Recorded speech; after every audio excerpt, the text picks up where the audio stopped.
Salerno podcast, episode 66. As always, I'm your host, Vince Salerno, and I'm here with a good friend of mine to discuss a day we've long wanted to talk about, and something that I've been putting off for a while due to life circumstances, but now we're finally sitting down to talk about it. DC's new slate, and the good thing about waiting is that we have a lot of new things to talk about since the slate was announced in regards to Marvel, in regards to DC, and just the culture in general. So joining me to discuss all of this is my good friend and fellow filmmaker, George Adal. Glad to be on, Vince. Thanks for having me. Yeah, of course, man. So it's been a while since you were on. Last time you were here, I think we were talking about your film Last Stop Record Shop. Yes. Have you been working on anything? I mean, I know you've been working on something because I was involved as a crew member on it. But what is your latest project? Oh my gosh, we're making a movie right now called Mudball, which is a small town murder mystery comedy, coming of age movie, and I think it's gonna be really good. It's got a hallucinogenic alcohol drink that makes everybody it makes you super predisposed to telling the truth and being really sexual. And obviously this is torn through the town and creates a lot of problems. And there's a missing eyeball, there's romance, there's a big high school pool party, there's violence, there's all sorts of great stuff in it. So I think people are going to be excited when they see it. We probably have about an accumulation of 30 minutes of scenes that I know will not be in the movie, because we continue to rewrite it, and the deleted scenes on the Blu-ray will be, you'll get your money's worth. But we're streamlining it, and we're probably going to finish it this year. I'm really looking forward for people to see it. I think it's going to be a lot of fun. It's my most ambitious thing I've ever done. It's going to be probably about an hour and a half. It'll be a feature-length movie. So I'm looking for people to see that, but it's a work in progress, and it's been a trial for sure.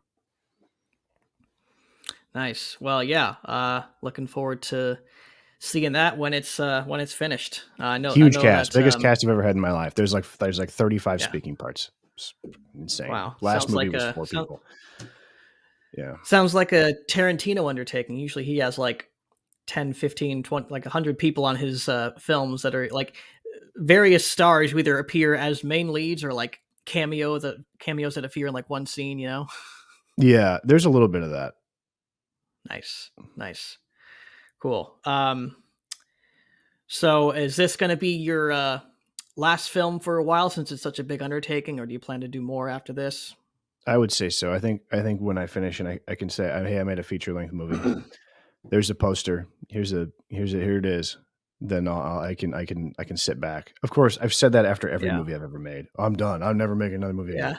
And I'll come up with something. If I do something, it will probably be another 4-person 30-minute movie again.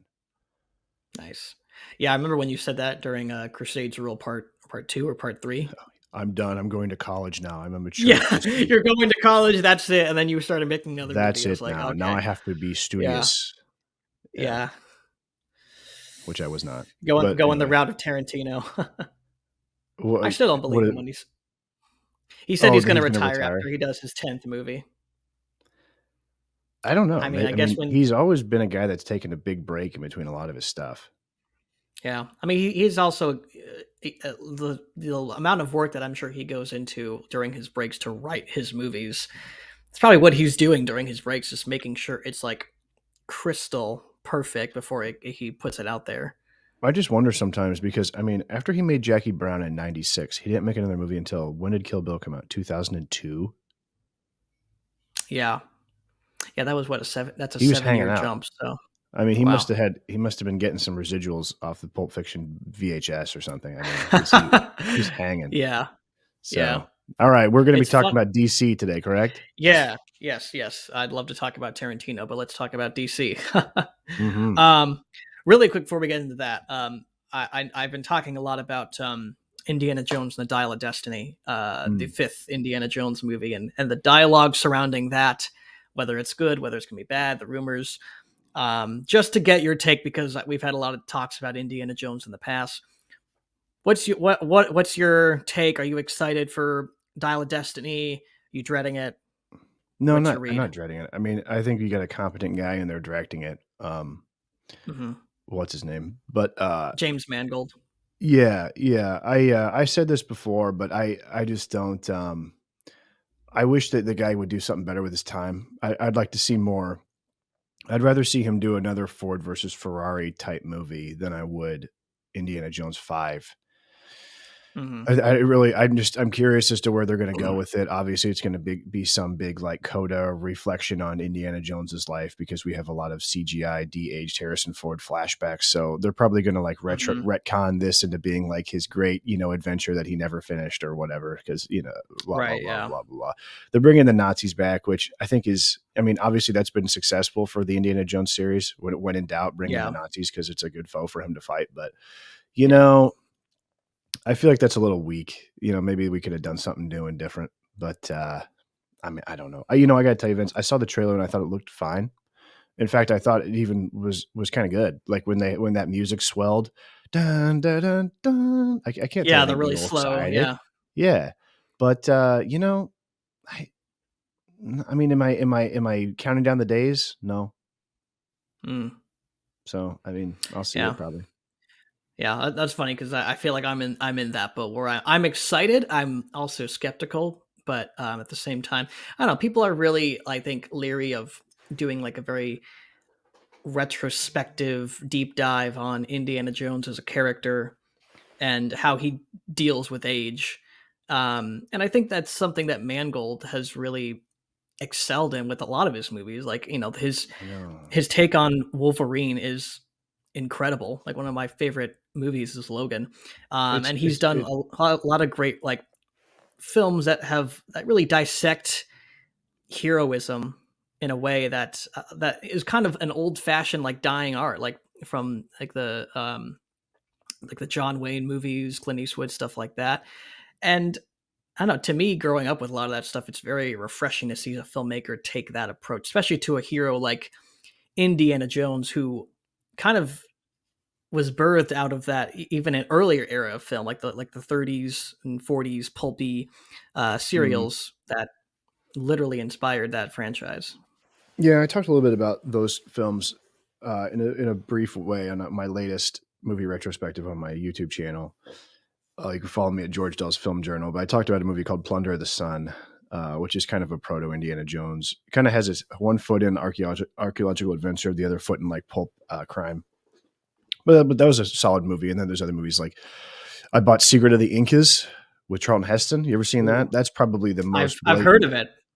Yeah, it's not bad. Where he basically is wearing the Indiana Jones costume.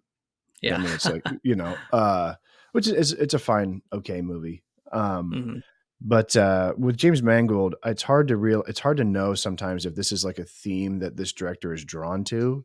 Seems like that's highly plausible, or whether or not the studio just goes, "Well, we're doing an old hero movie. Let's get him. He did one before with Logan." Which I Hmm. thought was Yeah. okay. I liked Logan fine. I saw it in the theater. I haven't seen it since, but what I was really disappointed by was the Wolverine movie, the which is amazing until the very last 20 minutes when a Until like guy the in a yeah, giant yeah, robot exactly. suit, old guy in a big robot suit comes out and shoots Hmm. drills into Wolverine's claws to suck his adamantium Sucks out the of his life bones. out of his claws. I mean, was that something that James Mangold was like that he wanted in there? That he was like, That yeah, we that got to was have a big literally a robot studio suit. mandated thing, I think. I mean, I that don't was I think just so stupid. yeah, You he's know what I very mean? public about how he didn't want that in the movie. I mean, I would quit. If they ruined my Mhm. movie with something so stupid. But kind of reminded me of like remember when Darth Maul showed up at the end of Han Solo movie, Yeah. and then Ron Howard had the gall to come out in the press and say, "Oh, that was my idea. I wanted Darth Maul in here." Yeah. Come on, dude. Like, I mean, that Yeah. kind of No, I stuff. feel I ya. just hate to see that happen to a filmmaker where he, because everybody wants these guys to come in. Just like I always used to think, oh, wouldn't it be great if Tarantino made a Star Trek movie? That'd be so awesome, right? Because everyone wants to see like what a sort of auteur popular filmmaker will do with this material, but you don't Yeah. you don't get to do anything. Like they tell you what to do, and it's just like a bastardized version of your intentions. The climax when all those ninjas shoot all those arrows into them, just like the Frank Miller comic, that's your ending. You don't need to have a giant fight with a big robot man at the end. Yeah. That's cringe, you know, whatever. Yeah. There's a lot of Yeah. ways that ending could have gone, but There's Yeah, just I no feel you. future I in I feel you. mean, I just don't when I hear like a big name director is doing one of these things anymore, I just kinda go, "Oh." There's a reason the Edgar Mhm. Wright Ant-Man didn't happen. There's a reason the Darren Aronofsky Wolverine didn't happen. It's because these guys that actually wanna make their own movie get in there and realize they're not able to. So, Yeah. Well, if it doesn't adhere to a cinematic universe or like the studio narrative, then it's not valuable to them, which is unfortunate. But yeah, right. hopefully, I mean, I don't know. We'll see. I mean, I have hope that Indiana Jones is actually going to be at the very least decent and better than Crystal Skull. Speaking as a At this person who point, we liked just Crystal go to these Skull, but movies and we go it's not like you're excited to see the story. You're just like, "I hope they don't mhm, ruin it forever." You know? yeah. I mean, That's he it. said that he's come into the mindset that he's making the last Indiana Jones movie. So this is supposed to be like, yeah, like you said, the coda of Indiana Jones. So But don't forget to as set long up as the they, s Disney streaming TV show in there, though. You gotta set oh that my up, gosh, yeah, yeah, right? we'll see about that. I hope to God that they don't set anything up in this movie that it's just a dead end. Really will. Let him live out his retirement. Let's just assume that he lives a happily ever after, or whatever, and goes The off into the the sunset with Marion on a yacht or whatever. the commercials don't end after the trailers are over anymore, dude. They go through the movie now. Hmm. Yeah, that's the great thing about those indie movies is that like They're even awesome. well, not just that, of course, but the fact that they end, yes, they're connected because it's the same character. It's like James Bond, like it's an open closed story. The story ends, but the character still goes on, and you can watch one or any of those movies in isolation and feel like you've seen an open closed story, except for maybe Yeah, Last yeah. Crusade, because Last Crusade actually has the intention of tying up that, like, telling you the most personal information about Indiana Jones that we've never seen in film, and then saying, "All right, that's it, we're done," and then You could watch that obviously, movie and get it. You could yeah, watch that movie. Maybe you yeah, wouldn't I get love the that one. best joke in the movie, which is, "Oh, it's the Ark of the Covenant." Are you sure? Pretty sure, Pretty sure, right? yeah, yeah, Love that. yeah. That one's probably my favorite Indiana Jones. I agree. Let's move on to now that we got Indiana Jones out of the way. Let's move on to DC. So couple weeks ago, DC announced their what was it, a month ago now? I don't know. Probably upon releasing this episode, it'll be a month ago. But DC released their new slate of films under the new DCU, which is what they're calling it now. It consists of a lot of shows that have been in development for a while that James Gunn is kind of merging into this new vision.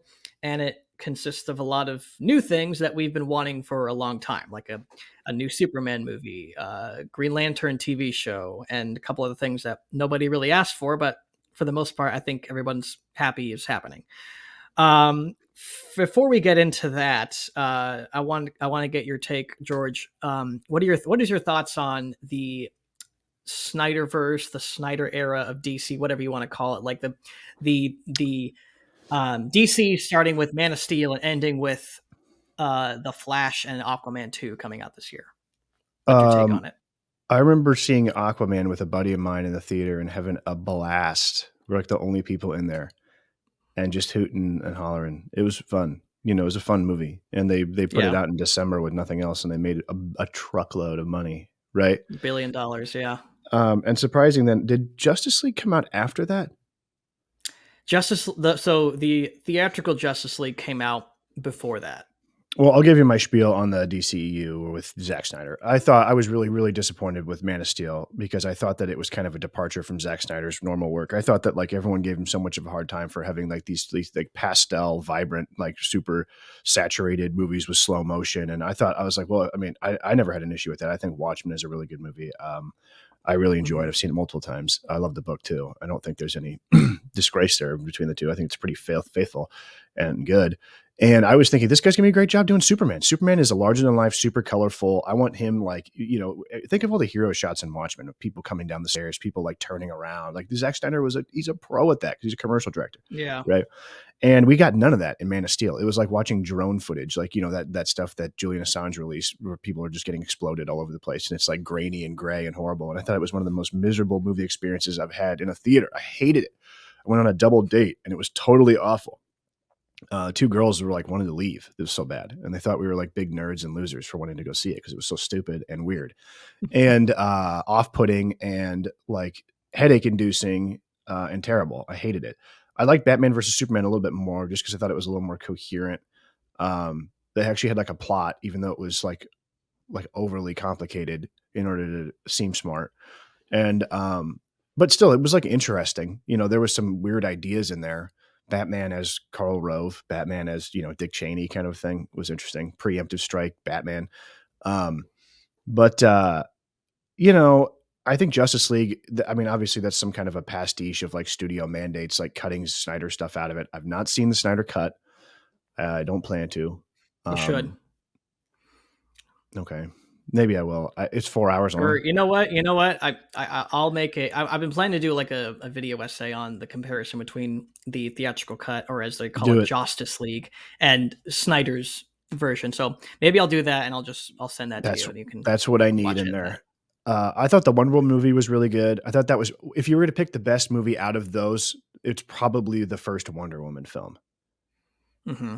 Would you agree? I thought that was a pretty I would solid, great say movie. objectively, I would agree with that. I'm actually a big fan of Man of Steel, not so much BVS, but I've come around in God, dude. hindsight with the. I think when you look at the Snyder, Wha- like you watch the Snyder cut, you see everything that he was kind of building, and you get that heroism, especially in Superman, that people have wanted to see But that he in the didn't Snyder have cut. that. He was the whole time. He was like, "Oh, I hate everybody. Do I owe anybody anything?" You know, Pa Kent is like, "Don't be a hero. Let people die." You know, it's like I mean, I'm sympathetic to the tenets of Ayn Rand, but like when you put them over like a hero like Superman, it just does not work. Like Superman is a Roosevelt New Dealer hero. He's an altruist. He's like a American poster boy. So for him to be Mhm, wrestling with his place in the universe, and like in Batman versus Superman, we get that montage where he's in like Mexico or whatever, and everyone's like laying hands on him like he's a god, and he's very ambivalent about it. How do I feel about this? Who am I? I'm just like, mhm, I don't need that. Like, you know what I mean? I don't want that. That's not the movie I wanted. Maybe that is something that appeals to somebody. I like Christopher Reeve. I like that first Superman mhm. film. I actually like Superman Returns. I'd watch Superman Returns any day over Man of Oh Steel. I think yeah, Henry great Cavill's a movie. good Superman. I thought he did a nice job, but a little too late when he comes back after being dead for 30 minutes or whatever in Justice League, and he's the nice guy, and then they bring in the John Williams score. They tease it a little bit, right? Which I mean, if Yeah. you're gonna make the Superman movie without the John Williams score, I'd go home. Like you're not gonna do better than that. It's one of the most recognizable Oh man. movies. It's amazing. It's so good. I can't I hear think that Hans Zimmer opening did a like decent job with the new Wha version he did. dude, I threw a computer out the window and heard the same I mean, it's like a dial-up modem. I did not like it. You know what I Mm. did like though? There's one track on that soundtrack which is great when the "I Will Find Him" track, which is a Oh great yeah, scene in the movie. "I will find him," yeah, right? Screaming. That's amazing. Um, right, I thought that was excellent from Michael Shannon. A good performance in there from him. There are good parts of the yeah. movie. I don't like Russell Crowe constantly appearing as a force ghost all the time. I I liked when thought, Marlon Brando just died, and like I mean he did mm, talk to him, but he didn't like appear all over the place, and like he was like a recording. But yeah, but he was only limited to the ship. to the Fortress of Solitude, right? Yeah, Yeah. yeah, yeah. And also, I don't know, man. I that all Which that is in line with what happened in the Christopher Reeves movie. yeah, but he didn't walk around and like talk to the everybody and say, hey, my consciousness and my everything is stored into I don't remember whatever it Mm, was. I liked the sure. disembodied head of Jor-El. And I liked the crystal iconography of the crystals. I didn't like Yeah. whatever they were going for with this new crypt, and it looked like a weird like HR Giger kind of thing. Yeah, I think it was appealing to me, the movie, and the whole new visual aspect of it, because it wasn't Christopher Reeves. It wasn't. It was trying to be that idealized Superman. But and to me, and in the long run, when you see how things are panning out, I think again Snyder was trying to play the long game with Superman and really give him a origin to becoming that Mm, idealistic, I guess. um, positive, dundering superhero that we all know and love. And I know that didn't work for everybody. I enjoyed it because it was a different take. And sometimes when you're when you've redone heroes like Batman and Superman as many times as they've been done, Right. I don't necessarily want to see the same thing. And I love Christopher Reeve Superman, like he's unparalleled. But the fact that Man of Steel sought out to do something different and a little kind of digging into the more science fiction roots of Superman, I really Yeah. enjoyed it. Yeah, yeah, it was very much like, what would it be like if Superman was actually real? Like, how much destruction would his battles actually cause and stuff, which I Right? guess is Yeah. an interesting I thing, mean, you know, but it's the same kind of approach that like cynical to me. Nolan took with The Dark Knight. Like, what if Batman actually existed in like a real scenario? Yeah, Superman as natural disaster or whatever. I mean, like, Mhm. you know, that's you bring up an interesting point, which is something I've been thinking about a little bit, and why, you know, you talk to people and, you know, one of the reasons why this big list of these DC films is a little bit like oppressive to me, and a little bit I hear it and I'm like, oh God, is because I try to come up with a reason why I thought the Sam Raimi Spider-Man films were so good. And I know we had a little bit of an argument before, you and me were talking about. I thought that Spider-Man, the last one was No Way okay. Home. Yeah, was okay. You know, I thought it was alright. Mhm. I mean, it's fine. But the Sam Raimi films I just think are so far superior, and there's one thing I think that we're missing, and I talked about how there's really no excitement that's built around these films anymore, whereas before, I mean, even with like a sort of like throwaway film like Ghost Rider, you'd walk into the comic book store and they'd have all the Ghost Rider comics set up. And, oh, have you reread all this guy's run of Ghost Rider? Have you reread Spirits of Vengeance to get ready? Because I Mhm. hear that this villain's going to be in the new Ghost Rider, so read up on him. And Yeah. people just don't do that anymore. You know, you walk in the comic book store and you're like, you watch the new Moon Knight show? No, I haven't gotten around to it. You know, it's just there's no excitement and fanfare and like pageantry around it like there used to be. And I think it's Yeah. because when you're Sam Raimi, it would never have entered anybody's heads that, oh, they're going to do 10 million more iterations of Spider-Man, or with Batman, there's just going to be 3 different versions of him going at the same time. You know, that would never occur to anybody. What Sam Raimi was thinking when he set out to make Spider-Man was, I need to synthesize the entire 60-year history of Spider-Man into its distilled essence and come out with what is the most um what film is most like Spider-Man? You know, what is the distillation of this idea of Spider-Man? You know, and I'm going Yeah. to make the definitive Spider-Man story. What does that look like? Whereas now it's like, oh, I'm doing a different take. Oh, I know this is my take, my interpretation, which is something that used to be sort of, I mean, even rare in comic books to Interesting. have something like The Dark Knight Returns, like a special take on Batman that was out of canon. Right. And now it's just Right. that's everything, you know. Well, that's why like and we'll get into this, but like the Elseworlds banner that they've introduced, that's how like the Matt Reeves Batman can exist with this new Batman they're working on. And I think Matt Reeves Batman is it's kind of like the Joker in the sense that the Joker was like a an offshoot, was never meant to connect to anything or never meant to build on anything. But of course now they're Right. making Joker Part 2.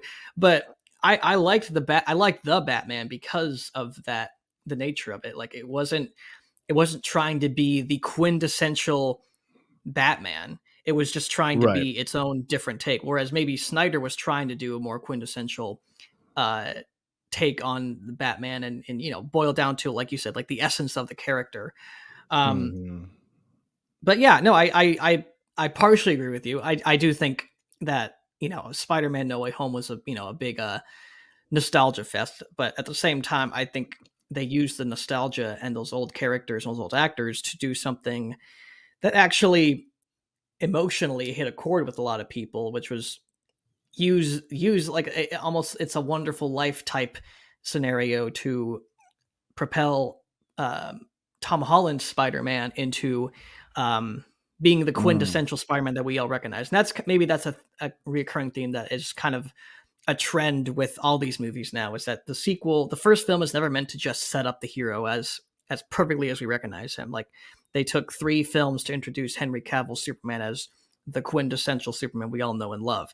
They kind of took the same approach with Spider-Man, making him a kid and just him being, goofy and never taking anything serious. And now, No Way Home, he's finally kind of grown into that. Like I told Kate when we walked out of the theater, is like for the first time since Tobey Maguire's Spider-Man, I saw the essence of who Peter Parker is in Tom Holland, and that's why that Mm. movie resonated with me so much. Because I actually agree with you. I do love No Way Home a lot, but in hindsight, Raimi's films are unparalleled. Like way better portrayals of Spider-Man. They're and you know what? I mean, they're more like movies, and I don't want to be. I mean, this criticism has been leveled multiple times at Marvel, but they don't feel like an episode of a larger thing. I mean, let's be Yeah, real. Spider-Man had no real spot in that Civil War movie, but it just happened that all the contracts it got was. signed, Yeah, so they were like, "Let's get him in there, throw him in." So it didn't really make sense right. to introduce the Spider-Man character at that time, and because of It that, didn't he add was to not. anything thematically, and yeah, No, I mean, it was just like, a lot of here's those. Spider-Man too, you know, here he is, you know. Yeah, I yeah. mean, A lot of the Marvel films nowadays. I mean, the Ant Man. I don't know if you saw Ant Man and the Wasp, but it's even more apparent in that they literally have the directors just like, "Oh, do whatever you want," and then the next director that has the character next has to just roll with that. And it's like some people yeah, think, "Oh, that's a really great creative exercise." Some people, it's like that's kind of stupid because I think Ant Man and the Wasp, the Quantumania, like suffers from that because they have to, they have to address like, oh, the blip happened, and now everybody's like doing all these great successful things, and like now we have to build a plot around nothing because we've already had like these characters grow and develop in a movie that's not Ant-Man 3. So it almost feels like they have to, it's supposed to be like a trilogy ender, but it feels like they're trying to do something new instead. So it doesn't feel like it's like, oh, this is the end of the Ant-Man trilogy and we've come full circle no. with the characters. And at the end, you're like, no, you just had me come in to watch Ant-Man be Ant-Man in the quantum realm, which resulted in mostly nothing. Yeah, and the other thing too that I- I saw in the Ant-Man trailer that turned me off, and also was something that I didn't that stuck in my craw with Spider-Man, and maybe this is in other Marvel movies, but it just keeps to see. It seems like more and more, um, the adventure starts because the hero like just screws up and does something stupid. Like, you know what I mean? It's not like as like Spider-Man like asking him to do like a dumb spell that like broke the world or whatever. Or like Mhm. Ant-Man, oh, we built this machine and oh no, don't go into it. Oh, we went into it. You know, it's not like the villain is coming and Yeah. imposing his will upon the world that exists. It's like the Yeah. hero does something dumb and like causes a big problem for himself. Hmm. I don't, that just seems like lazy to me. Yeah. It No, seems like I low feel stakes. I feel the same way.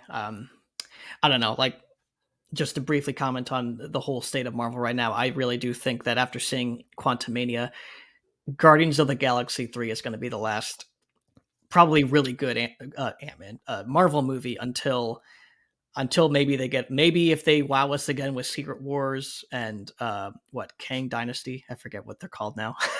Uh, well, But I have two questions for you. I just wanted to comment and say I think Guardians of the Galaxy 3 looks really good and I'll see it. Um, yeah, absolutely. but what is Kang? You know, I always like Kang in the comics. I think he's kind of cool. He Oh never really yeah, did yeah, anything, but like, uh, you know, Thanos' big plan was I gotta kill everybody or whatever, kill half the yeah. planet, half the world. What is Kang's big plan? So from what I can tell, because it's still a little complicated, but uh, they're getting into the multiverse, and I guess there was a multiversal war that broke out during like the first three phases of the MCU that nobody knew about, and in order to Mm, keep the peace, Kang like went to war with all his variants and maintain the timeline. But the Kang that did that was actually a good guy. He dies, and now the multiverse is going out of whack, and he wants to go. And his other variant, as I'm explaining, I have no idea. Basically, the Kang that you see in Quantumania, the Kang you see in Quantumania is like the original evil variant, and he wants to mm. destroy all uh, potential timelines from ever existing. So, like, he's destroying like trillions of lives because in order for one timeline to exist, the others have to die. So he's like Okay. wants to purge like he wants to purge like the Sam Raimi universe, the X-Men universe, the Fantastic Mm. Four universe, like all that. And so I guess in Avengers 5 they're going to have to stop him from doing that. And then Secret Wars is like, cuz Secret Wars is like where they go to Battle World and they just all these variants fight each other for like the one timeline to rule them all. Oh, I think they did that in the comics a few years ago. Yeah, yeah. Okay, that's Secret interesting. Wars is like a very well known comic run, I guess, and Secret it's been Wars. I mean, Secret Wars, the original was in the 80s. And that was right. I like think there yeah, were I can't remember who it was, like the Living Tribunal or somebody brought everybody together. It was the right. first big crossover event in Marvel in '84. That's when Spider-Man got his black costume because he got it while he Yeah, was yeah, in yeah, yeah. space arena or whatever. They Right. redid Secret Wars like in 2015 or something as a big crossover, where I I think heard that that. Yeah. they blended the Ultimates universe of the Ultimate comics with Hmm. Marvel, the 616 universe. I read a Yeah. little bit of it, but it got a little confusing for me. But does this mean I have to look forward to Avengers 5 with Wesley Snipes coming through a portal as Blade saying like, I'm here to stop Kang? Or like Jessica Alba Pretty from pretty Fantastic much. Four, No, no, like, oh, we're all here to pretty stop much. Kang now, you know? Yeah. Now that's pretty much going to be the case, I think, because they've Mm. already talked about how they're getting like with Deadpool 3, they're bringing back Hugh Jackman. That is basically going to be their way to bring back all the original X-Men into Mm. Secret Wars, and then I guess from there that's going to be like the original Fox versions of all those characters. That's going to be like their like proper goodbye because they never actually got one, and then they're They going did. to It was called X-Men Days of Future Past, and that was perfectly fine. Yeah, actually, you're right. I guess the It was great. franchise, like, if you think about Dark Phoenix being the last Fox X-Men movie, which was horrible, um, they didn't get like the franchise itself didn't like end on a high note. So I think this is their way of like, all right, let's bring back all the original actors or whatever. Let's have them interact with like, let's have them finally interact with Tobey Maguire's Spider-Man and Eric Bana's Hulk or whatever. They'll die in the battle, Oh. and then we'll reboot with a new X-Men. Dude, Eric Bana's Hulk is underrated. I As an like that actor, movie. yeah, I thought he was great as Hulk, but the Oh, no, I movies thought that movie's it great. didn't. I like it a lot. You really like the movie? Yeah, I think it's really good. It's pretty nuts, but I sure. think exactly. It's like really crazy, but I think it's good. I like it. Maybe it's just all nostalgia or something for me, but like, Yeah, I like that movie. I watched it probably, I don't know, yeah. 4 or 5 years ago. I thought it was pretty good. I mean, yeah, like I guess like our generation as kids, like we grew up on like we didn't Dude, know what the standard for these movies were. So like, yeah, Hulk Hulk, hands? Remember Ghost Hulk hands? Rider, Spider. Oh, dude, Hulk hands. I still They have a gotta write a pair. book about Hulk hands. That was one of the greatest, like, movie tie-in products ever, Yeah, how they haven't brought right? those back, I don't know why. Like those were They don't make toys huge. anymore, Vince. They don't do that anymore. Remember that when we were growing up, it used to be a full court press of like, this movie's coming out. It's on a cereal box. Oh my God, the action figure line. They just don't do that anymore. They're just like, here's your slop, take it. Next They one's do coming out in that. The 3 months. movies are just horrible, and no one buys it. I literally I was at the store today with my wife. We went to Dirt Cheap, which is like a discount store. There was like an entire row of toys from Lightyear, like 50% off. Bummer. So they still do it. They still do the cereal boxes, the I toys, and remember though, everything. by the time Rise of Skywalker rolled around, there just weren't any toys anymore. They were like, Oh that's yeah, right. they made like they made You're like a gonna see Ray it. action figure. They made a couple of action figures for like the red stormtroopers. That was it. Like there They made wasn't. like 5 vintage style figures, and I think I bought all of them. And I was Yeah, like, "Are they gonna they make had a more?" Mandalorian figure, They which is didn't. the one that everybody wanted, the Mandalorian. I actually got that I one. bought Not it. not I love you got those. the You know that. That's my toy collection. That's oh my vintage the collection. vintage collection. Yeah, That's the only ones yeah. I get. I like those. Still working on the 6-inch figures. I actually want them to make more of the sequel trilogy. I I've would actually buy them. sold a lot of them. I've actually sold a lot of the 6-inch figures I own, and I only have like maybe like 20 from my Star Wars collection, like some from the Mandalorian. Most of them are from like the original trilogy, and some from the prequels, but otherwise, Mm. that's it. I bought a lot of characters that I was initially into was from the sequel trilogy. And it's just like I don't really care about Oscar Isaac with a pistol. So Dude, I bought those in 2019 because I was like, "Well, I hope it's good. What if it is? What if it's good though?" yeah. And it Oh, was dude, terrible. And 2015 was a wild year. Like I remember going to like the Force dude, Friday events to get the action figures and stuff. to So get your fun. who was that action figure they put out of that guy that was not in the movie at all?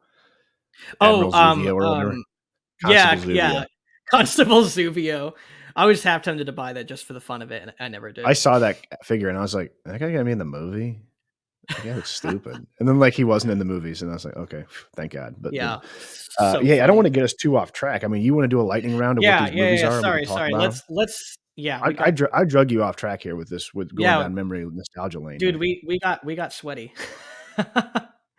As That's they say. okay. One way to put it. All right. Believe it or not, that's actually a term. We'll go through like the I main believe it. one, like we'll go through the lineup and let's talk about some of the heavy hitters that we want to discuss. Okay. So Do a lightning round. I'll give it a thumbs up, thumbs down. Yeah, okay. So the first show that's going to be coming out is a 7-episode animated series written by James Gunn, already in production, called Creature Commandos. Originally a team of classic monsters assembled to fight Nazis in this modern take on the concept. The voice actors have yet to be cast, but executives are looking to find people who can voice the animated characters and anti-heroes to show up in movies and TV shows. I don't care. I think this is a continuation of the Suicide Squad, just in animation for some reason. Yeah, I guess that's like whatever. Next. Next, yeah. Next is in a spinoff of Gunn's own HBO Max hit series Peacemaker. Viola Davis will return as Waller, the ruthless and morally ambiguous head of the government task force. Written by Crystal Henry of Watchmen and Jeremy Carver of the Doom Patrol series. I don't really care. I never saw. Did you watch Doom Patrol? No, but I've heard good things about it. Okay. Have you seen it?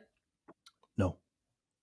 Maybe you have to buy like DCU.com or whatever to get it? You got to buy. You got to. It was on DC Universe or whatever it was, and they merged it into HBO Max.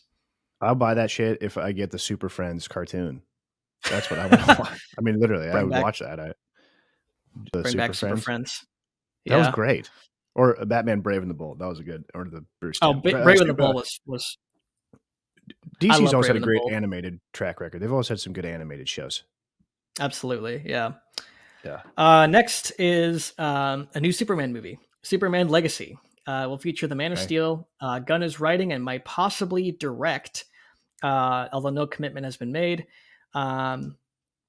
This is meant to be the true kickoff of the plans for the DC universe. It's not an origin story. It focuses on Superman balancing his Kryptonian heritage with his human upbringing. He is the embodiment of truth, justice, and the American way. Like to see that. He has kindness in a world that thinks kindness is an old-fashioned method or whatever. Coming out notion? July 11th, 2025. Yeah, old-fashioned notion. Okay. Next is... are you excited for that? Yeah. I'm actually very excited for that. We'll talk about that once we get through the rest of these. So, Lanterns is the Green Lantern. In their opinion, the American way means being a Democrat, right? Sure, but as long as they replaced it with they thought that term was toxic, so they replaced it with a better tomorrow. So they hate Democrats hate America, so that's their MO. But they know audiences. The history started after 1945. Democrats hate America. Audiences like America, so they have to adhere. That's why they like Top Gun. That's why Top Gun was such a big hit. Exactly, because it wasn't a lecture. But go ahead, next. Yeah, exactly. Lanterns is the Green Lantern series. It's in the vein of True Detective. It's terrestrial based. It features Hal Jordan and Jon Stewart. This will play a big role in the main story they are telling across film and TV. It's like True Detective. They're hunting down a pedophile network in the South. Yeah, pedophile in space. I think Green Lantern. Who would that? Is that Sinestro? Probably, yeah. Yeah, he looks like a pedophile. In the Green Lantern, he can't have yellow or whatever. Yeah, like yellow is a toxic color or whatever. Like it's an evil color.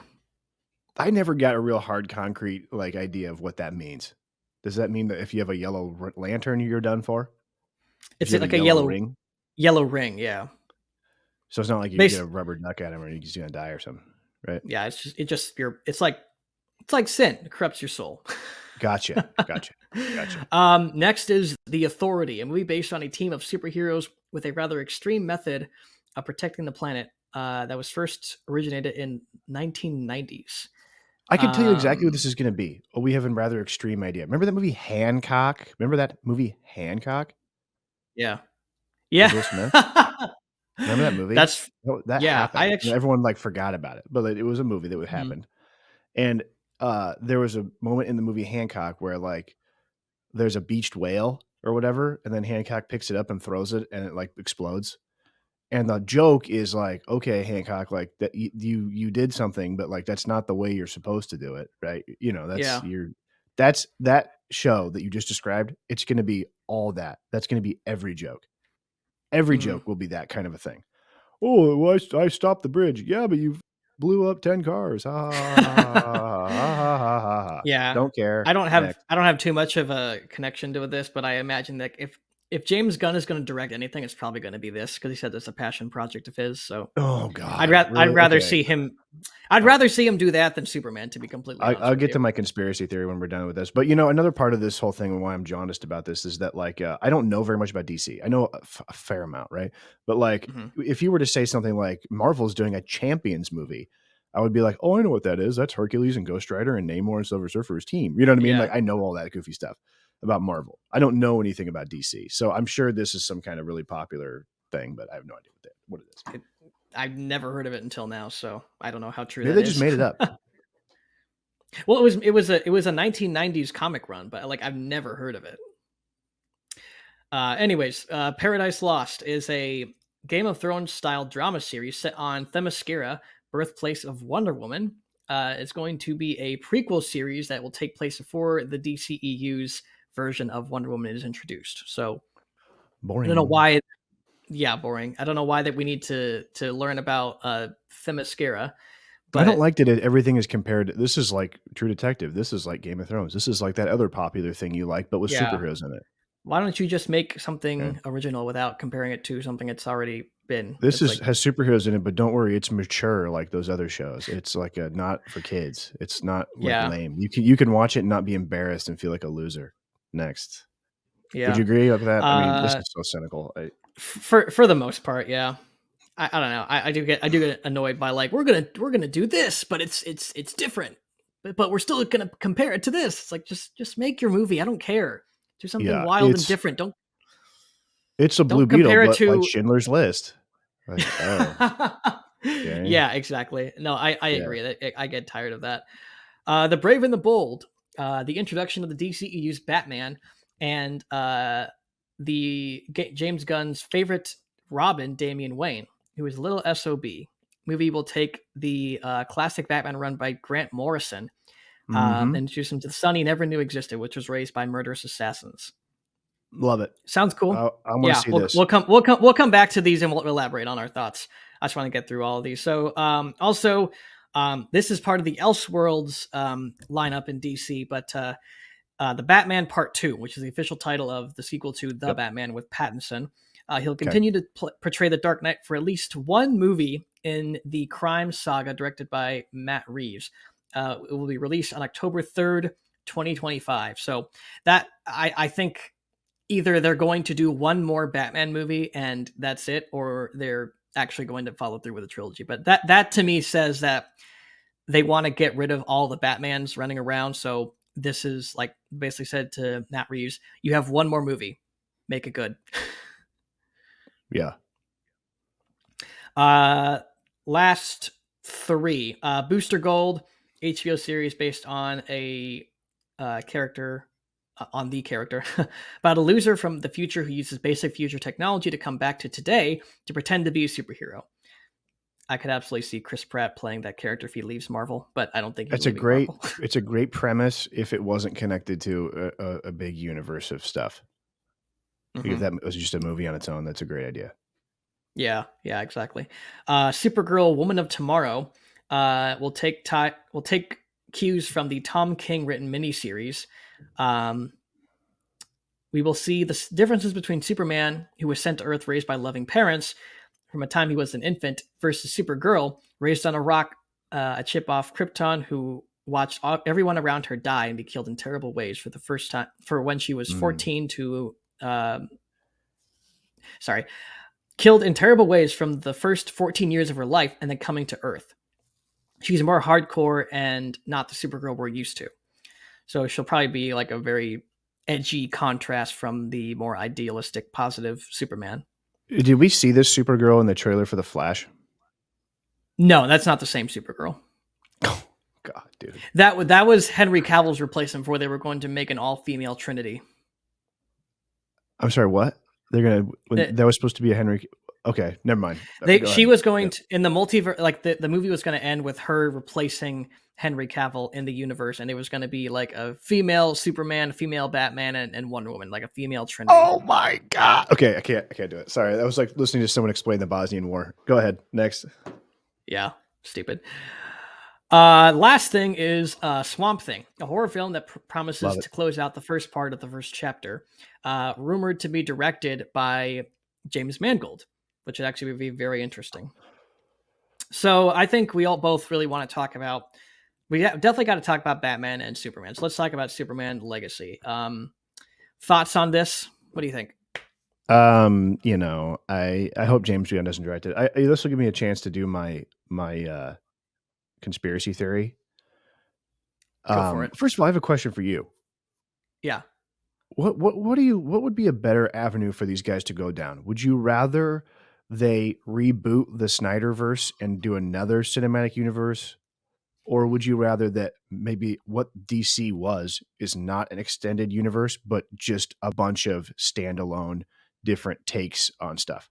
So you more Jokers, more the Batmans. I think Yeah. that would be a little more interesting if they just said, "This is what we're going to do." That no MCU thing. Well, I actually think that I actually am excited about the interconnectivity because I've wanted to see. We got that with Snyder's vision, and we didn't get it in the Yeah. most people want to see Batman and Superman like they're like contrast, but they're like best friends in the comics, and people want to see that relationship, and it wasn't really portrayed that well in Batman v Superman. That was the biggest disappointment for me. So I think there's an appeal to that. I think the way if they do things differently and it's not just a machine pumping out like mediocre films like Marvel has been doing, I think that Yeah. this could be a really surefire plan. I would like to see I don't care about creature commandos.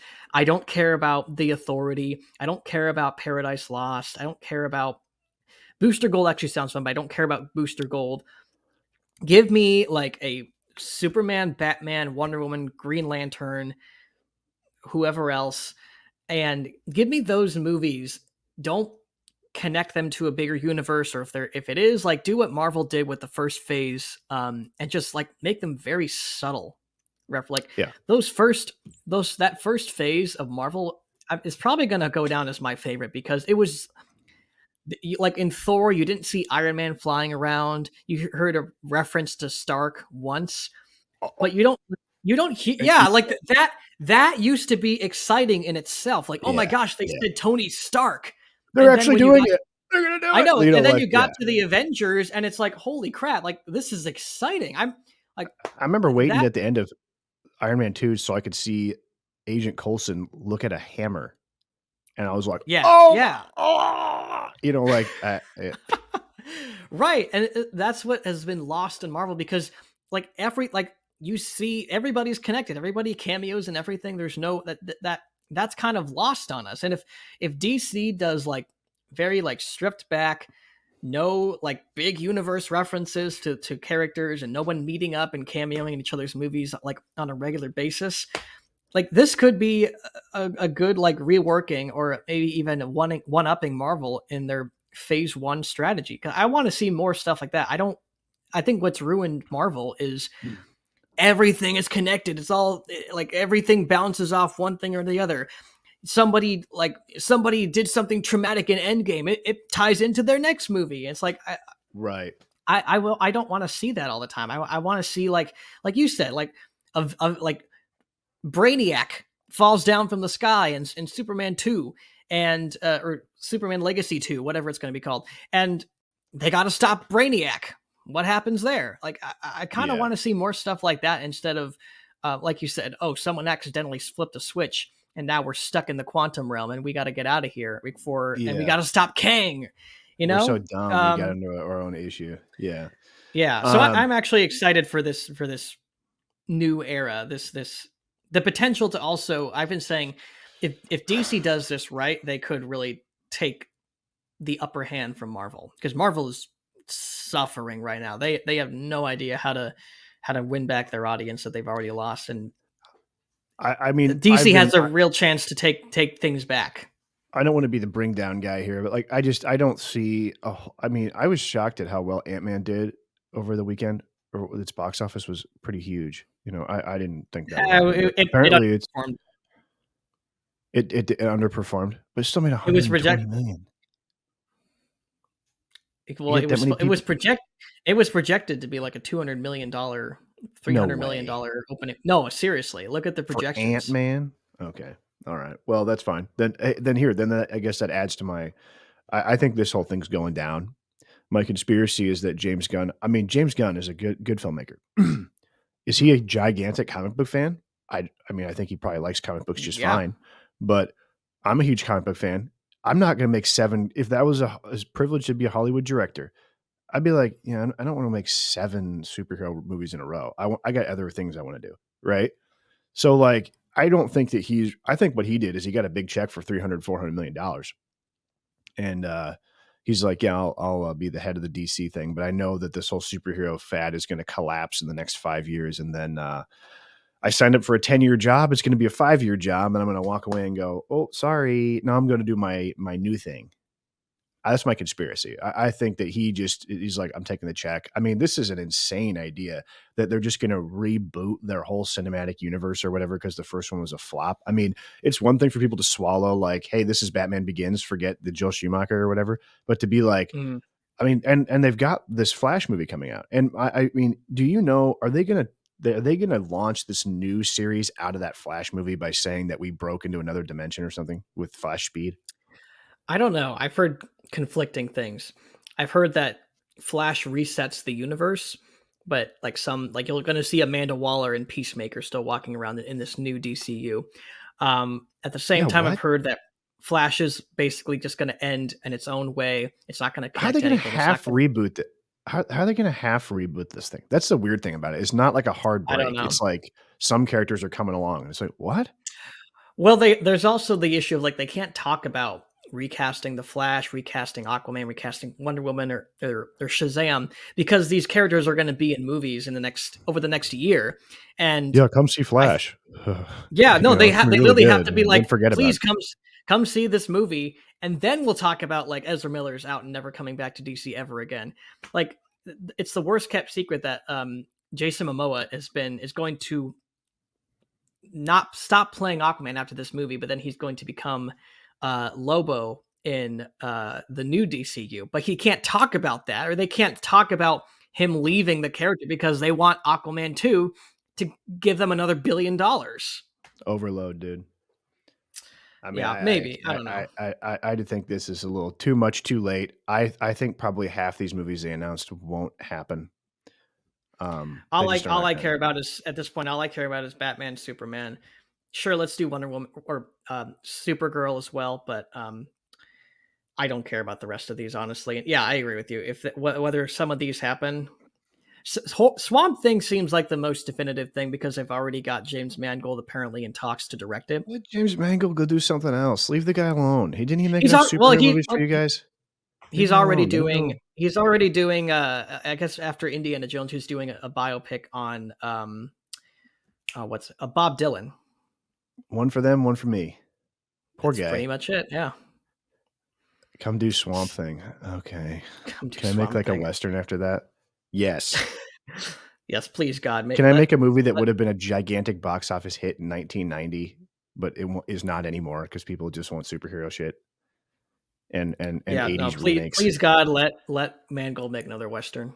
Let him Um, do whatever he wants. Let's stop making him do Swamp Thing. I mean, okay, so whatever. really quick, what? Because I've always been a Man Thing guy, but really quick. So which one of these, out of all these, which two are you looking forward to the most? And we'll talk about some of those. Batman and his son. I like Grant Mhm. Morrison. I've tried actually to go track down a copy of the Grant Morrison Batman because Dude, I've it's heard sold such great out. things about it. You Yeah, can't buy it anywhere. Yeah, you can't buy it anywhere.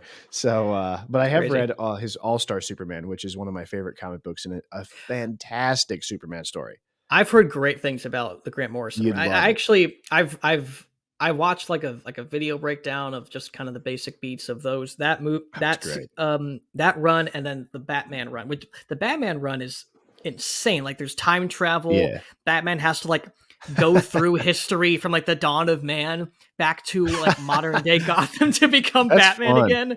That's great. Dude, That sounds really exciting and funny. honestly, You know, if yeah, if that's if that's their approach to this whole universe, like yes, there's going to be some dark, heavy things, obviously with Batman, but if it's going to be a little lighter, a little more fun, a little more pulpy, I'm all do for it. that.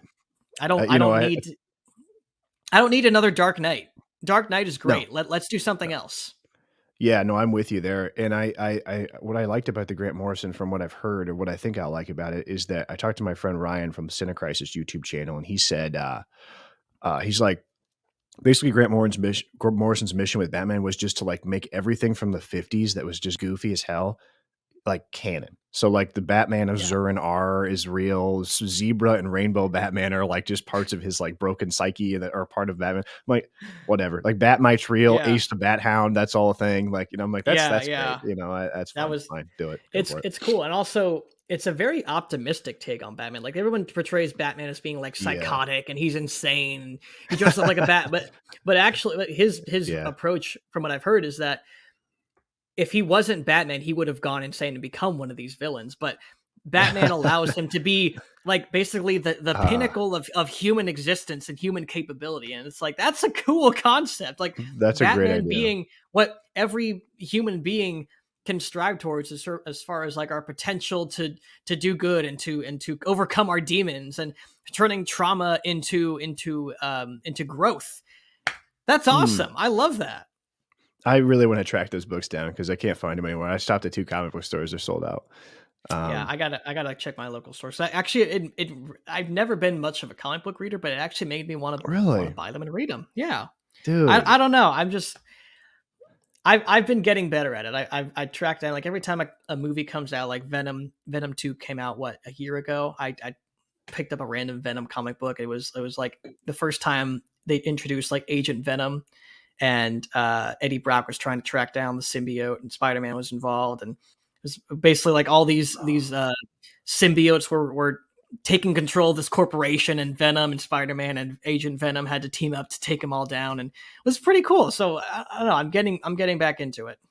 There's a few modern writers that I like. I think I read one of those. There's 3 writers I really enjoy. If I see their name on a comic at the store, I usually don't buy single issues, though I do have a subscription to Star Wars and Daredevil. But the writers I really like to read from the past like 5 years or whatever, Charles Soule, he does a nice job. He writes Star Wars, and he's written Fantastic Four for Marvel. Chip Zdarsky is another good one. And then Donny Cates, who wrote a lot of the new Venom stuff and Ghost Rider. I like Donny Cates a lot. A lot of these guys write independent books too. I've started reading a lot more independent stuff. There's a guy named Michel Pfeiffer who does a book called Copra, which is really fun and crazy art. And then I read Preacher, which is good. A little bit of Saga, but I didn't really totally get into that. Preacher, though, that's one of my new favorite comics. That's amazing. But I try to stay up to date with comics, not as much as I am before. But I tried to go buy the Batman. I couldn't find it, but I did find this, which is I was just been reading when I was waiting for you to log on here, which was Daredevil? Frank Miller's Daredevil. Yeah. So nice. Nice. It's basically the whole Elektra story arc when she shows up in Daredevil in the 80s and then dies. And it's great. Nice. I mean, it's just really fun. Are you looking forward to Marvel's take on Daredevil? I liked the Netflix show fine, other than I felt that it was a little over long. Like it was like 14 episodes. I'm like, this could have been like 7 episodes. Like they really drug it out a lot. Get ready for 18 episode seasons of Daredevil Born Again from Marvel Studios. No way, you get like 3 episodes, 4 episodes. No. They literally already said it's going to be 18 episodes. Oh, well, that's weird because like the Born Again thing, they basically did Born Again on the Netflix show in the season 3. When he gets all beat up, he wakes up with the nuns, because that's another Frank Miller, the Born Again, where and then he has to get trained up to be Daredevil again to fight the Kingpin or whatever. So I'd be interested to see what they're going to do with it. I guess they killed Kingpin like at the end of Hawkeye because they brought he's back. Alive. He's alive. Why'd they have that girl shoot him? I don't know, because in the comics he has a patch over his eye or whatever. So they're just. I never seen that. It's so stupid. It's like, oh look, it's the Kingpin. Like, yeah, I was like, so, but then Vincent D'Onofrio came out on stage at Comic-Con and was like, hey guys, I'm coming back. He was really good as Kingpin in the Daredevil show. Yeah. He was great. I loved him. I love that they're absorbing some of those actors into the MCU. Actually, Daredevil season 2 was really good. Oh yeah. For some reason, really another thing with the Netflix show is they had this weird aversion with having Daredevil in his red costume. Like they didn't have him in it, like barely. Like he wore like a black like sweatsuit for like the whole first season. I'm like, what? Then they I'm like, built. don't They you had to guys build up realize? to it. They had to build up to it, Well, George. and he gets it, but like his costume in season 2 looked incredible. Like when he has that fight scene in a stairwell with like 20 guys, it's amazing. It's really Oh cool, and yeah, the Punisher is yeah, great. But like, I'm like, don't these guys know that there's like this like latent homoeroticism going on in comic books where like you need to have the hero in his costume? Like, let's go. Like, come on, what are we doing? You know, yeah. like that's the whole appeal. But like, Daredevil's always been a big favorite of mine. So, but I try to read a little bit of comics, try to Yeah, keep mine up too. with it. Not so much with the crossover stuff anymore. I can't really keep up with that. But Cool. Well, really quick before we go, I think we're both at least moderately interested in Superman Legacy. So, um, what do you think? I mean, it sounds like this is going to be the more optimistic Christopher Reeve style of Superman that I know you're a fan of. So, what do you think of this? Are you excited for this movie? You're dreading it? What's your take? you know, here's the thing. I'm a bad predictor of stuff with movies. But like, I just don't. I'll have to wait and see. I mean, they might have something totally great that I just don't. I'm thinking young Superman, and I'm like, all right, that's fine. But you know what I really, you know Hmm. what I would really hope that they capitalize on, that I think that the Snyder films fell on their face on, is that there's no Clark Kent in those movies. You know, Yeah, uh, right? I mean, there's no Clark Kent. They totally threw that in the garbage. Like that whole dichotomy of Superman, of Lois Lane loves Superman but thinks Clark Kent's a big doof. Like that's fun. That's where you get so much enjoyment in the audience, is through that. I think that's what works sure. so well about the Christopher Reeve Superman, is that element of it. And I think that's great in the comics. And I like that the Richard Donner movie is like, it's a cross country American adventure. It's like, I'm born here in the fields of Kansas, and then I go to the big city and I meet the girl I love, and I have a big adventure, and I'm Superman, and it's just the movie is just a blast. It takes such Yeah, pleasure in showing Superman rescuing a cat, fighting guys when he goes on his night of the hero, and they hit him with the crowbar, and I feel like movies now is just, they won't do that. They don't like to relish in like the fun of exploring what it's like to be a superhero. It's just like all plot all the time, just move on. What's yeah, yeah, happening? So I would want the movie to be, remember why Superman is fun. Like, he's not fun because he's like a super engaging, like deep character. He's fun because it's a vicarious entertainment thing. So, hmm, I mean, yeah. that's what I would do. Hmm. Yeah, I mean, I'm one of many people who was very upset when they fired Henry Cavill, because I think if they brought him on as the Superman, he could be good. But I guess they're very adamant on doing a young Superman in this movie. So, um, all that aside, I actually am. I love Superman. He's my favorite, one of my favorite heroes, next to Captain America and Spider Man and those guys. So, um, and I think, as much as I love the Snyderverse, clean slate is what we need. So Yeah. let's reboot. Let's get rid of all the old stuff, and let's start over, and let's have a fun, idealistic Superman. And That's the if whole it's thing based about on the this. Grant Morrison run, then more power to them. That is more of an established Superman, though, the Grant Morrison. Yeah. Well, I guess it's a more of a blueprint of how to approach the world of Superman, and maybe just Oh, like the aspiration of what he represents. it's a fun exploration of of Superman lore. But uh what I was going to say about this whole thing, which is just which I think it dulls any sort of like impact they were trying to make with this announcement, is that it's not a clean break. It's like this weird transition of, these things are coming over, these things aren't. Like, this is going to be new. We're going to have to wait till Flash is done with Michael Keaton, Hmm. CGI Michael Keaton jumping around, beating everybody up. I don't. Yeah. Yeah, I don't know, man. I'm not too psyched on it. We got Yeah. 30. They've been making these movies since we were 5 years old, dude. I mean, throughout our entire life, we've had like 2 superhero movies a year. I don't know how much longer it can go on for. So this to me looks like the beginning of the end. It's just Hmm. like, it's just getting over its skis. It's getting to be too much. It's asking too much of its audience. It's just, I don't know. Yeah. I said I this don't think before. you're I want wrong. comic books. Go ahead. I don't think you're wrong. It's I think it all just comes down to good movies. If they make good movies, the superhero fatigue thing is not going to be an issue. But if they don't, if they Right. start going down the road of Marvel, which is like they're just making generic meh films, then Churning them out. churning them out. Yeah, if it keeps going down that road, then yeah, you're definitely going to see the death of the superhero genre in like maybe 10 years or less. Here's what I will say. I mean, during the initial phases 1 and 2 of Marvel, there were bad movies or movies that were like, meh, whatever. Thor 2, Iron Man 2, I don't think is very good. But you know what? The momentum of the idea of what they were trying to do was so strong that it was compelling anyway. You found a reason to like Mhm. Iron Man 2, and right? Whereas, like we said, this whole idea of the shared expanded big universe or whatever, it's not new, it's not exciting anymore. So I just don't see that that's really not a draw. You know, it's not a draw for anybody. It's just old hat. We've seen it. Right. Mhm. Um, I've said it before. I am looking forward to the time when this all crashes and burns and superheroes become lame again, and it just goes back to the fans. Go You back to the know, way it was. Yeah. yeah, it goes back to the real fans and real people who go to the comic book store. And you know, the really sad thing I think about all this, which leads me to believe that it's superficial, the enjoyment of these movies, is that it has not translated to comic book sales. It's translated to zero interest in the heroes from where they came from. Nope. And I'm Mhm. not trying to dog on you because I know you said you didn't read comic books or whatever, but it was a hope of mine when these started to come out that I was like, oh, people will start reading comics. They'll be interested when they go see Spider-Man to read back in his history, but they're not. So it's not Mhm. helping the comic books, which is stuff that I really like. It's just, I mean, maybe these characters they transcend their origins and they become bigger ideas than the comic books. Maybe that's true, but I don't know. I don't know. Yeah. I think I'm predicting doom.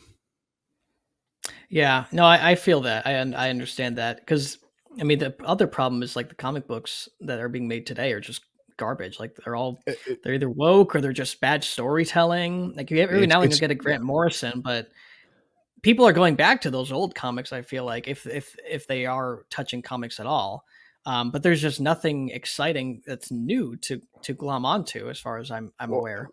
and a lot of the comic books have become really cynical, and they're just like a storyboard Yeah. drafting room for the movies. So it's like I guarantee Ms. Marvel or Right. whatever. That was a new character like 5 years ago. I guarantee that was on like you know Disney came in there and said, "Hey, we need to hit this demographic, so make a character."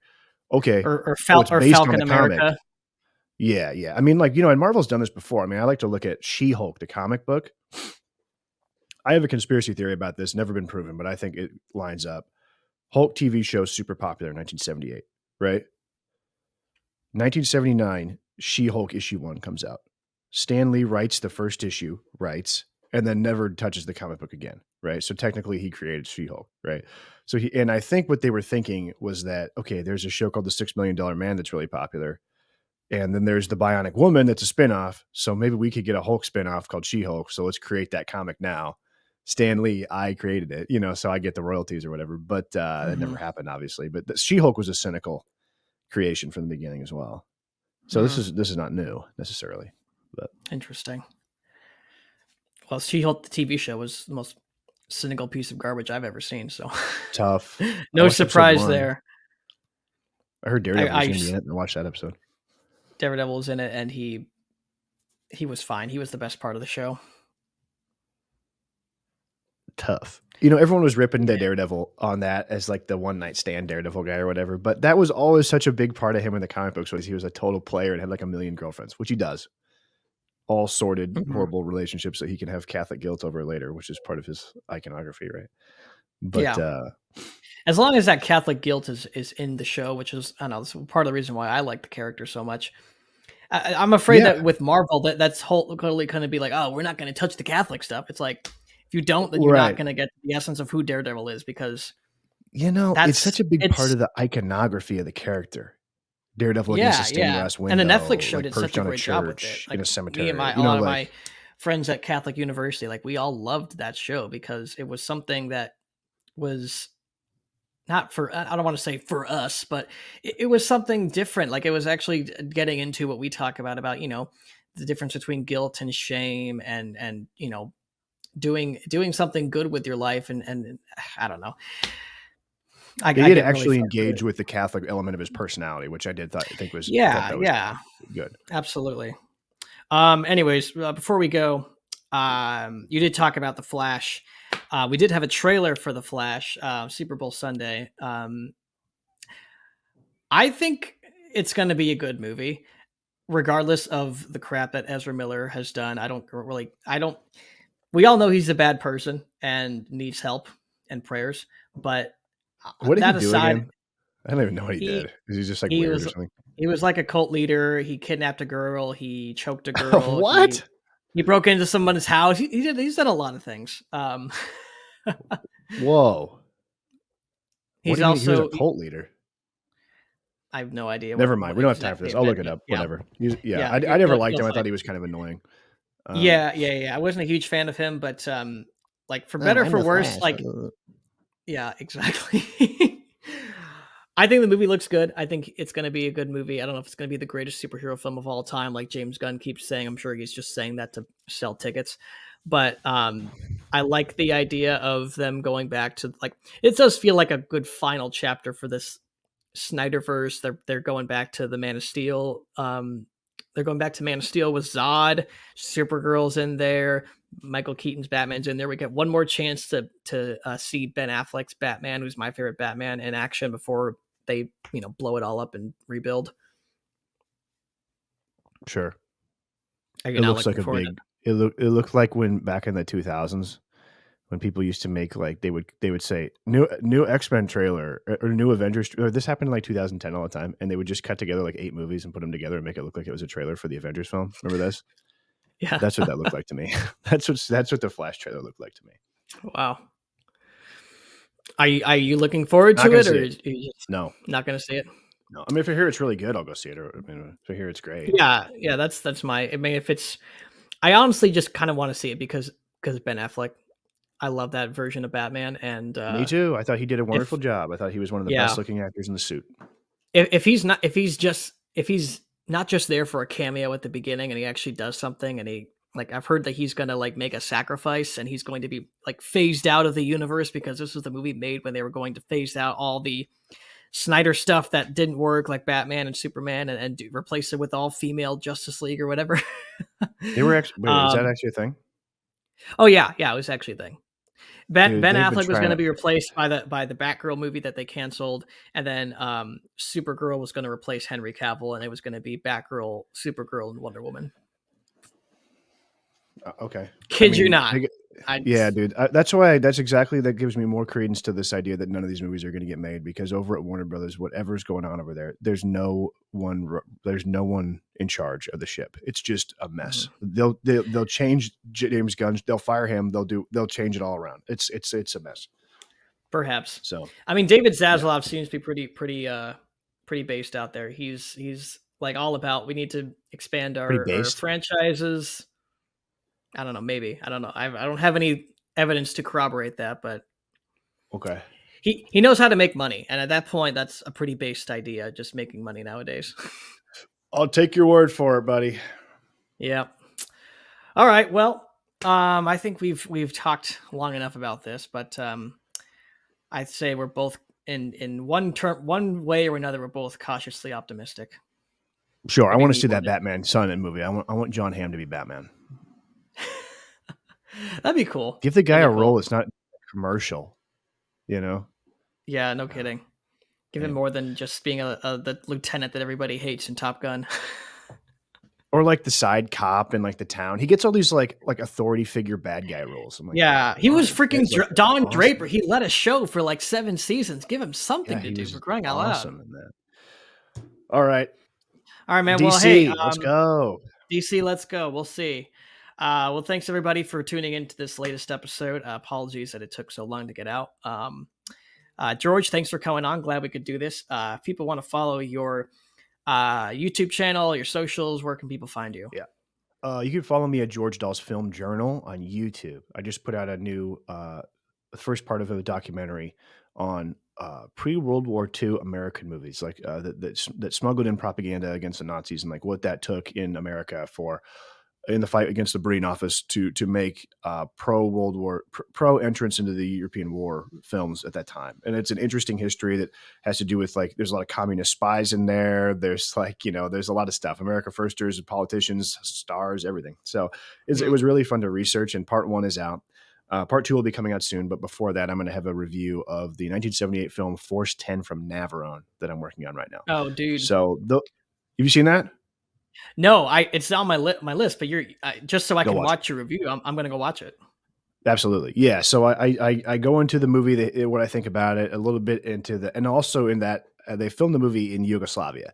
And it deals with Yugoslavia in World War II. And I did a little digging into the Yugoslavian film industry, and it is very interesting. So, General Tito. So that's been a fun one to make. So that'll be coming. Those both that'll be coming out soon. And so I got a lot of exciting things I'm working on for that channel. Sweet. Mm-hmm. We should do like a review together on Where Eagles Dare. I'd love that. That'd be great. Yeah, I love that movie. That's a great movie with Clint Eastwood and Richard Burton. Actually, that's interesting. Richard Burton played General Tito in a Yugoslavian film in 1976. So I talk about that, the Battle of Srpska or something. Huh. But, Liz Taylor and him went to Yugoslavia. Nice. Yeah, let's put that in the book. That'd be a lot of fun. Absolutely. Yeah. Cool, man. Well, yeah, follow George's film journal on YouTube. A lot of great stuff, a lot of good content from him. If you want to break from the typical Marvel reviews or whatever, he does some really fun stuff. As for me, guys, you can follow me on Twitter at TheBigView75 and Instagram at @OfficialVinceSalerno. During Lent, I'm taking a break from social media, but you'll see me posting this episode probably. So thank you. All right, guys. Thanks for listening. Have a great day. God bless and peace out.